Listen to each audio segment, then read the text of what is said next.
Hi hello welcome to my channel spice and smiles. అందరూ ఎలా ఉన్నారు? ఈరోజు మనం బీరకాయ కూర కర్రీ చూద్దామండి. పచ్చెనపప్పు వేసి వెజ్ రెసిపీ చాలా బాగుంటుంది. చేసే విధానాన్ని చూసేద్దాం రండి. ముందుగా నేను ఒక మీడియం సైజ్ ఆనియన్, ఒక పచ్చిమిర్చి కట్ చేసి పక్కన పెట్టుకున్నాను. 2 పచ్చిమిర్చి తీసుకున్నాను. ఆ తర్వాత ఒక 3 బీరకాయలు, ఇది ఒక హాఫ్ కేజీ కర్రీ అండి. సో సన్నగా చాప్ చేసుకొని ఇలా ముక్కలుగా చాప్ చేసి పక్కన పెట్టుకున్నాను. ముక్కలన్నీ ఈవెన్గా ఉంటే బాగుంటుందండి. ఇలాగ ముక్కలన్నీ అయిన తర్వాత అవి కూడా పచ్చనిపప్పు కూడా క్లీన్ చేసి పక్కన పెట్టుకోండి. ఇప్పుడు ఒక ప్యాన్ తీసుకొని దానిలో ఆయిల్ వేయండి.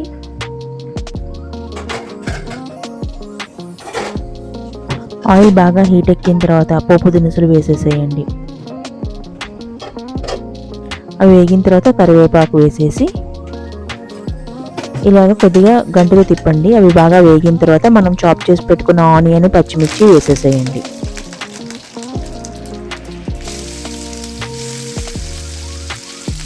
అవి బాగా వేగాలండి.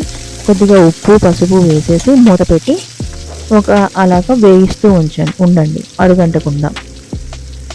ఈ ఆనియన్ బాగా కొద్దిగా మగ్గి మెత్తపడేదాకా, కొద్దిగా బ్రౌన్ కలర్ షేడ్ వచ్చేదాకా లో ఫ్లేమ్లో పెట్టి వేయిస్తూ ఉండండి.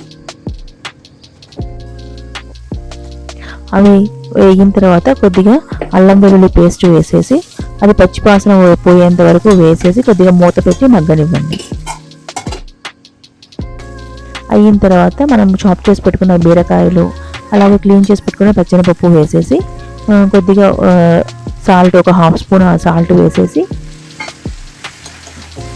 ఇంకా మూత పెట్టి లో ఫ్లేమ్లో మగ్గుతూ ఉండనివ్వండి.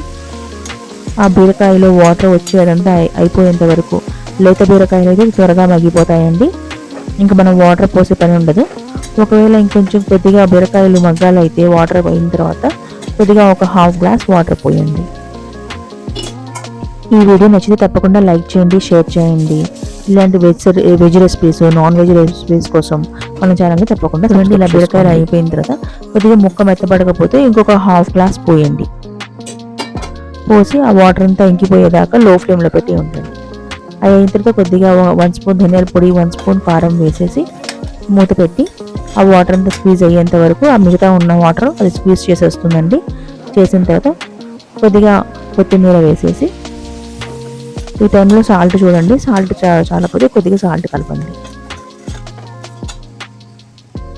ఇంకా ఫైనల్గా కొత్తిమీర వేసేసి ఇంకా కొద్దిగా మిక్స్ చేసేసి క్లోజ్ చేసేసేయండి. ఈ విధంగా బీరకాయ పచ్చనిపప్పు కర్రీ రైస్లోకి చాలా బాగుంటుంది. లైక్ చేయడం మర్చిపోవద్దు. బాయ్.